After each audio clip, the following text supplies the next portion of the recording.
SDR news TV ప్రేక్షకులకు నమస్కారం. వార్తలు చదువుతుంది మీ ప్రసన్నారాం.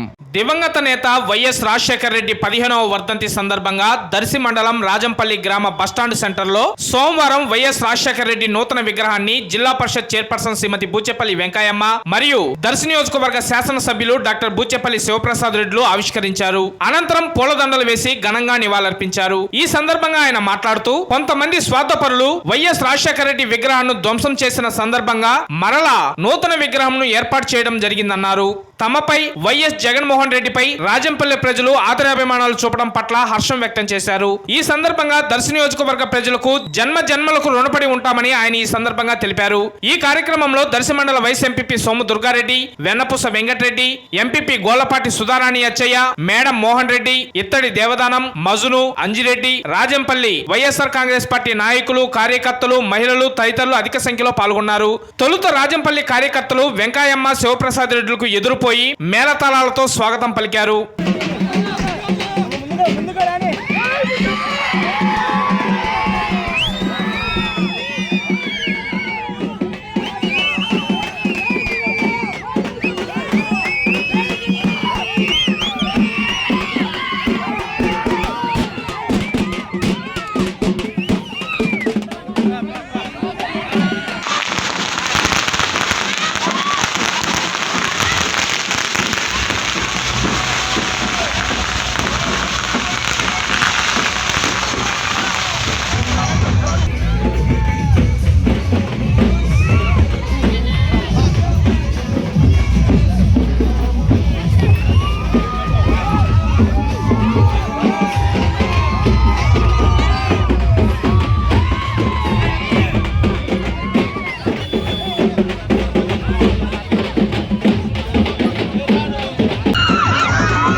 మా ప్రీత నాయకులు దివంగత నేత వైఎస్ రాజశేఖర్ గారి 15వ వర్ధంతి సందర్భంగా ఈరోజు రాజంపల్లిలో నేను, అమ్మ ప్రకాశం జిల్లా జడ్పీ చైర్పర్సన్ బూచేపల్లి వెంకయ్య గారు రాజశేఖర్ విగ్రహాన్ని ఆవిష్కరణకు ఈరోజు పాల్గొన్నాము.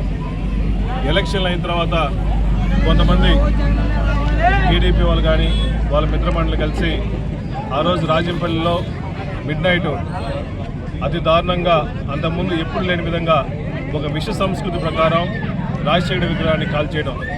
ఈ రాష్ట్రంలో రాజశేఖర్ గారిని ప్రేమించిన ఎవరూ లేరు. ఆ రోజు ముఖ్యమంత్రి ఉన్నప్పుడు రాజశేఖర్ గారు ప్రతి ఒక్కరిని, ప్రతి కులాన్ని, మతాన్ని కనిపెట్టుకొని సొంత కుటుంబంలాగా భావించి ఇచ్చిన హామీలు నెరవేర్చి అటు గతంలో ఎప్పుడు లేని విధంగా ఫ్రీ కరెంట్ కానీ, అదేవిధంగానే ఆరోగ్యశ్రీ కానీ, 108 కానీ, 104 కానీ ఎన్నో మంచి స్కీమ్స్ ఈ రాష్ట్రానికి ప్రవేశపెట్టి ఇప్పటికి కూడా ఆ పథకాన్ని కొనసాగుతున్నాయంటే ఇవంతా రాజశేఖర్ గారి పుణ్యం అని చెప్పి సభాపంగా చేస్తున్నాం. అటువంటి మంచి నాయకుడి విగ్రహాలను తగలేయడం నిజంగా చాలా బాధాకరంగా ఉంది. ఇప్పుడైనా ఇది విష సంస్కృతిని ఆపి పేదవాళ్ళకి సహాయం పడే నాయకుడిని మనం పూజించాల్సిన అవసరం ఉంది. ఒక విగ్రహం, అర విగ్రహం పడగొట్టినంత మాత్రాన రాజశేఖర్ గారి ప్రేమ ఎప్పుడూ తగ్గదు. ప్రతి ఒక్కరి గుండెల్లో చిరస్థాయిగా ప్రేమ ఉండి ప్రతి ఉదయంలో రాజశేఖర్ గారి గూడు కట్టుకున్నా అని చెప్పి సభాపంగా తెలియజేస్తున్నాం. ఇటువంటి నాయకుడిని ఆదర్శంగా తీసుకొని మళ్ళా మా నాయకుడు జగన్మోహన్ గత 5 సంవత్సరాల్లో అన్ని ఇచ్చిన హామీలు నెరవేర్చారు. అదేవిధంగా రాజశేఖర్ ఆశయాలు కొనసాగించడం కోసం మేము, మా నాయకుడు జగన్మోహన్ గారు ఎప్పుడూ పేద ప్రజల కోసం అండగా ఉండి పేద ప్రజల కోసం ఎన్నో సంక్షేమ పథకాలు ప్రవేశపెట్టే జగన్మోహన్ గారు అప్పుడు అవన్నీ కొనసాగించడం కోసం పోరాటం చేస్తాము. ఎప్పుడు రాజశేఖర్ ఆశయాలు కొనసాగిస్తామని చెప్పి